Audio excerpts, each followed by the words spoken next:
Welcome back. आप सभी का स्वागत है हमारे यूट्यूब चैनल पे। आज का जो लेक्चर होगा सेल मेम्ब्रेन, प्लाज्मा लेमा और साइटोप्लाज्मिक मेम्ब्रेन पर डिस्कशन होगा। ओके, इससे पहले हमने सेल बायोलॉजी के 3 वीडियो लगभग अपलोड कर दिए हैं, यानी सेल वाल पर भी डिस्कशन हो चुका है। इसी वजह से आज का जो टॉपिक होगा वो सेल मेम्ब्रेन पर होगा। तो वीडियो को देखने के लिए सेल मेम्ब्रेन क्या होती है, इसके क्या फंक्शन होते हैं, कितने प्रकार से फंक्शन करती है, ये डिटेल में आपको जानना होगा। इसके लिए आप हमारे साथ वीडियो में अंत तक बने रहिएगा। ओके, और कोई भी इससे रिलेटेड कोई भी आपके मन में सवाल उठ रहे होंगे तो आप कमेंट में ज़रूर कीजिएगा। ओके, आइए देखते हैं। सबसे पहले द टर्म प्लाज्मा मेम्ब्रेन क्या हो जाएगा। द टर्म प्लाज्मा मेम्ब्रेन और cell membrane was coined by, यानी प्लाज्मा मेम्ब्रेन टर्म किसने दिया था? सी क्रैमर और एंड सी निगेली। 1855 ईस्वी में सी क्रैमर और सी निगेली नामक 2 साइंटिस्ट ने सबसे पहले प्लाज्मा मेम्ब्रेन नाम दिया था। ओके, आगे देखते हैं दूसरे पॉइंट में। और बायोलॉजिकल मेम्ब्रेन, यानी प्लाज्मा मेम्ब्रेन को और क्या कहते हैं? बायोलॉजिकल मेम्ब्रेन कहते हैं। यानी बायोलॉजिकल मेम्ब्रेन किसने नाम दिया था? किसने दिया था? जे.के. प्लो इन 1931 में 1931 ईस्वी में जे.के. प्लो ने बायोलॉजिकल मेम्ब्रेन नाम दिया था। ओके, आइए इसी बेस पे हम इसका डिफिनीशन देखते हैं। According to structure and function के आधार पे, यानी स्ट्रक्चर, संरचना एंड फंक्शन यानी कार्य के आधार पर इसकी डिफिनीशन क्या होती है। इट इज लिविंग, कौन? यानी सेल मेम्ब्रेन।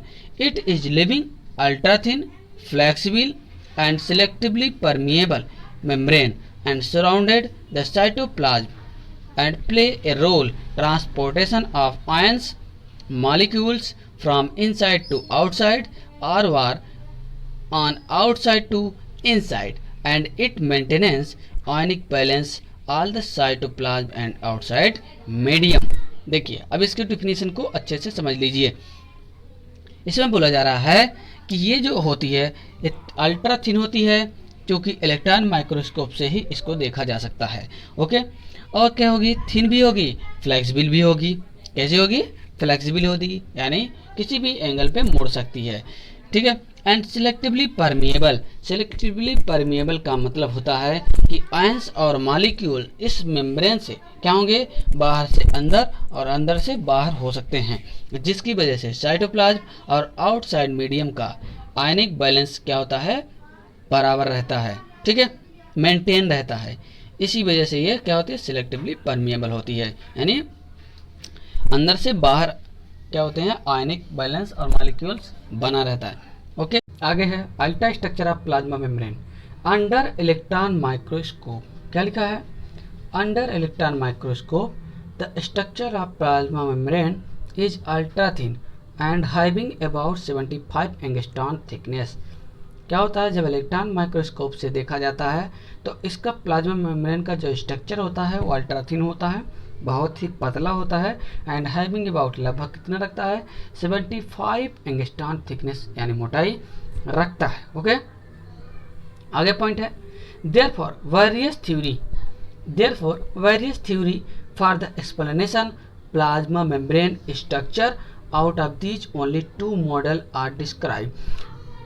बहुत सारी थ्योरीज इसमें दी गई हैं प्लाज्मा मेम्ब्रेन को सिद्ध करने के लिए कि इसका जो स्ट्रक्चर होता है वो अल्ट्रा थिन होता है। इस बेसिस पे जिनमें से 2 मॉडल यहाँ पर प्रस्तुत किए गए हैं। एक हो जाएगा यूनिट मेम्ब्रेन मॉडल या हाइपोथेसिस, और दूसरा हो जाता है फ्लूइड मोज़ेक मॉडल। ठीक है, तो इसमें से दोनों में से फ्लूइड मोज़ेक मॉडल ज़्यादातर फेमस है और पेपर में भी ज़्यादा से ज़्यादा यही पूछा जाता है। तो प्लाज्मा मेम्ब्रेन के जो ये दोनों मॉडल हैं, unit membrane model and fluid mosaic model, इस मॉडल्स के बारे में हम आगे चल के अपने नेक्स्ट वीडियो में आपको समझाएंगे। फिलहाल यहाँ पर हम सिर्फ प्लाज्मा मेम्ब्रेन और उसके फंक्शन, उसका कंपोजिशन पर डिस्कशन करेंगे। अगले वीडियो में हम सिर्फ और सिर्फ ये फंक्शन कैसे करता है प्लाज्मा मेम्ब्रेन, उसके ये दोनों मॉडल को बता करके हम सिद्ध करेंगे। ठीक है, आइए आगे देखते हैं हम chemical nature of plasma membrane और chemical composition of plasma membrane. क्या होता है केमिकल नेचर प्लाज्मा मेम्ब्रेन का। ठीक है, तो इसको देखिएगा, यहाँ पर ध्यान दीजिएगा। The chemical nature of plasma membrane is consist of lipid, protein and carbohydrate. अब इसका केमिकल नेचर में आप देखेंगे कि किन चीज़ों से मिलकर के जो प्लाज्मा मेम्ब्रेन है वो बना हुआ है। तो प्लाज्मा मेम्ब्रेन यहाँ पर आप देखेंगे लिपिड, प्रोटीन एंड कार्बोहाइड्रेट से मिलकर बना हुआ है। देयर आर एज, जिनमें से लिपिड, पहला हम देखेंगे कि क्या लिपिड के बारे में। Lipid, there are following 4 lipids in plasma membrane. Plasma membrane में 4 प्रकार की लिपिड्स होती है।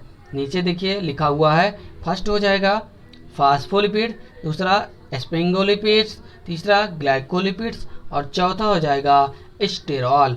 तो ये 4 प्रकार की लिपिड से मिलकर के बना हुआ है। अगला दूसरा हो जाएगा प्रोटीन।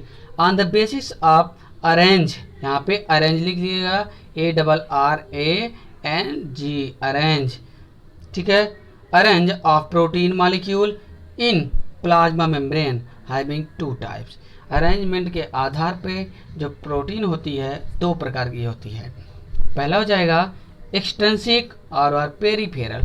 ऐसी प्रोटीन जो बाहरी साइड पे यानी किनारे साइड पे लगी होगी उसे हम क्या बोलेंगे, एक्सट्रिंसिक और पेरीफेरल प्रोटीन। दूसरा हो जाएगा इंटीग्रल प्रोटीन, जो अंदर साइड में लगी होंगी, या फिर इंट्रिंसिक इसको प्रोटीन बोलते हैं। ठीक है, तो ये थे 2 प्रकार के प्रोटीन इन प्लाज्मा मेम्ब्रेन। अगला हो जाएगा कार्बोहाइड्रेट। तीसरा carbohydrate, there are channel of, channel इसको लिख लीजिएगा सही spelling, CHANNEL, channel of carbohydrate.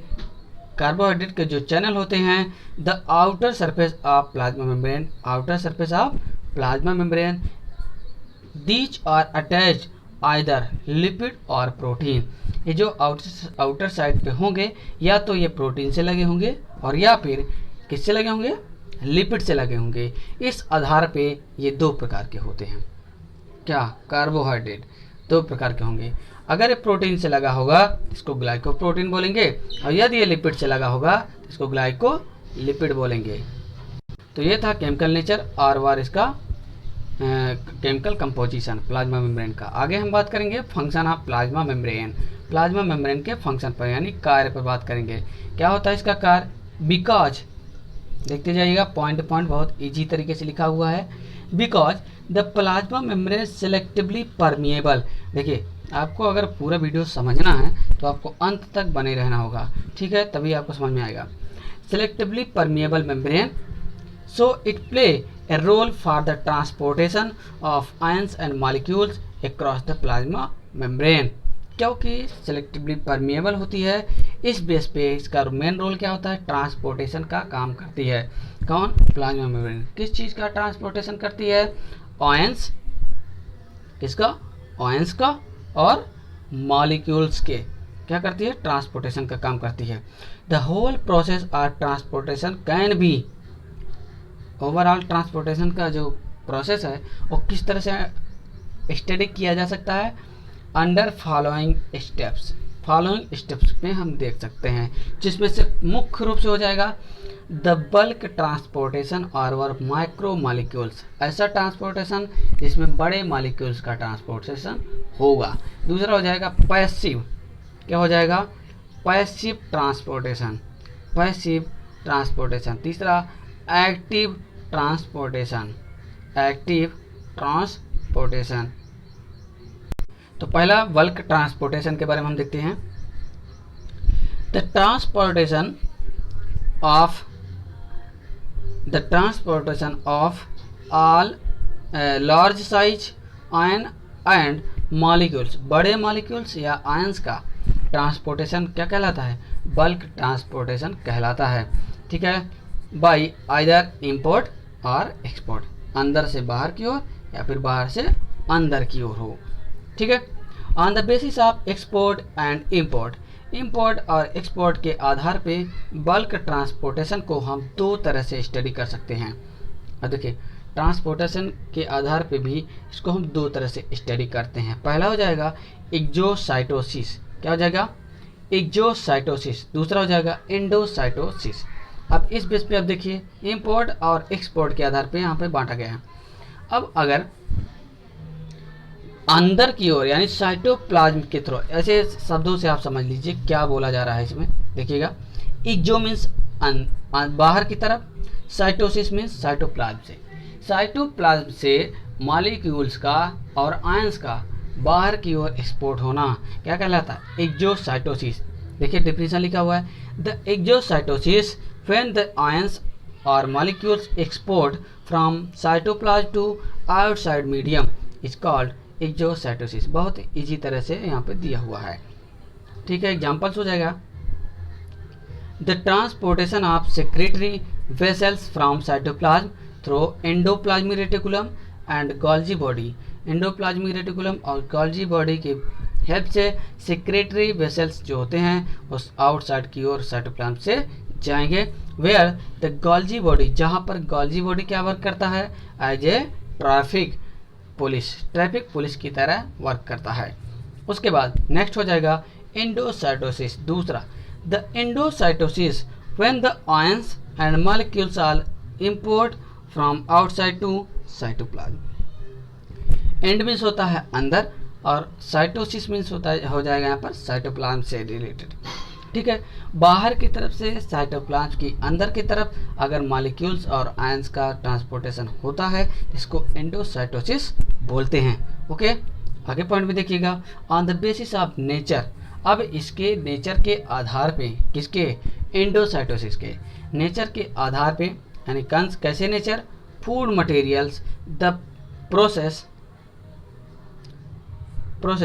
Endocytosis can be describe under 2 step. यहाँ पर हम क्या बोलेंगे? एंडोसाइटोसिस को 2 तरह से हम क्या करेंगे? स्टडी करेंगे, ठीक है। देखिए क्या हो जाएगा, पहला हो जाएगा फाइगोसाइटोसिस, यानी मॉलिक्यूल्स और आयन जो होंगे फूड मटेरियल की बेस पे जो होंगे अंदर की तरफ आएंगे। इस बेसिस पे हम क्या करेंगे? पहले बड़े मॉलिक्यूल इंटर करेंगे, फिर छोटे मॉलिक्यूल्स लिक्विड फॉर्म में इंटर करेंगे। तो इस बेस पे हम 2 तरह से स्टडी करेंगे। पहला हो जाएगा फाइगोसाइटोसिस और दूसरा हो जाएगा पिनोसाइटोसिस।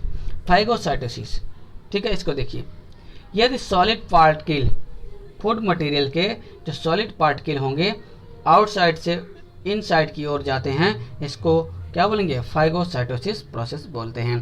दूसरा पिनोसाइटोसिस, लिक्विड मीडियम में जो पार्टिकल होंगे वो क्या होंगे?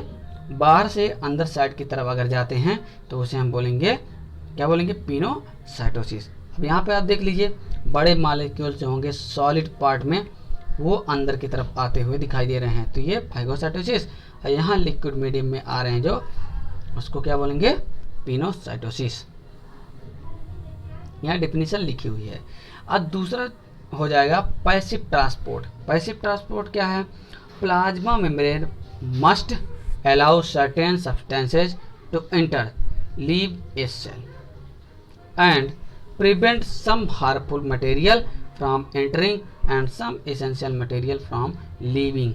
कुछ essential material को क्या करते हैं कि छोड़ने का काम, और harmful material को क्या करता है? एंटर करने से बचाने के लिए क्या होता है? पैसिव ट्रांसपोर्टेशन का कार्य होता है। इसके लिए कुछ सब्सटेंस अलाउ किए जाते हैं जो कि प्लाज्मा मेम्ब्रेन पर होते हैं। ओके, अगला active transport. Active transport mechanism require the use of cells energy. अब इस कंडीशन में एक्टिव ट्रांसपोर्ट के टाइम पे एनर्जी यूज हो जाती है। कौन सी एनर्जी? एटीपी के रूप में एनर्जी यूज होती है, यानी एडेनोसिन ट्राइफॉस्फेट इसके रूप में यूज होगा, तब जो है मॉलिक्यूल्स और आयंस का ट्रांसपोर्टेशन होगा। ओके, आज का वीडियो यहीं तक रहा। जो लोग चैनल में नए जुड़े हैं वो चैनल को सब्सक्राइब जरूर करें, ताकि और ज़्यादा से ज़्यादा शेयर भी करें, ताकि जो भी नए लोग हमारे ज़्यादा से ज़्यादा बीएससी के छात्र हों वो इसको देख सकें। ओके, बहुत बहुत धन्यवाद आप सभी का हमारे चैनल के साथ जुड़ने के लिए। Thanks for watching.